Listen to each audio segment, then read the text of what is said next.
நினைத்தாயோ?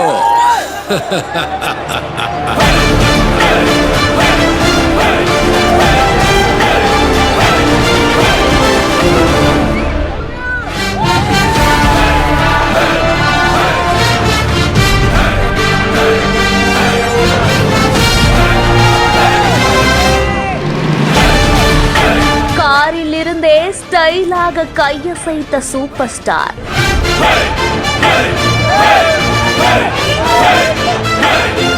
தலைவா தலைவான்னு ஆர்ப்பரித்த ரசிகர்கள்.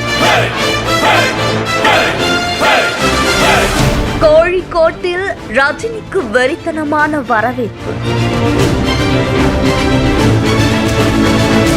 கேரள மாநிலம் கோழிக்கோடு மாவட்டத்துல ஜெயிலர் 2 படம் ஷூட்டிங்காக நடிகர் ரஜினிகாந்த் போயிருக்காரு. அப்போ அவர் தங்கி இருந்த ஹோட்டலுக்கு வெளியில கார்ல போயிட்டு இருந்திருக்காரு. அப்போ அவருடைய ரசிகர்கள் எல்லாருமே அவரை பார்க்கணுங்கிறதுக்காக திரண்டு வந்திருந்திருக்காங்க. இதனையடுத்து கார்ல இருந்தவாறே தன்னுடைய ரசிகர்களை பார்த்து கையசைச்சு வாழ்த்துக்களை தெரிவிச்சிருக்காரு. எந்த ஒரு வீடியோ தான் இப்ப சோசியல் மீடியாவுல வைரலாவும் போயிட்டு இருக்கு. இந்த செய்தி குறித்த உங்களுடைய கருத்துக்களை கீழே கமெண்ட்ஸ்ல சொல்லுங்க. மேலும் செய்திகளுக்கு நம்ம பிஹைண்ட் விட்ஸை ஃபாலோ பண்ணிக்கோங்க.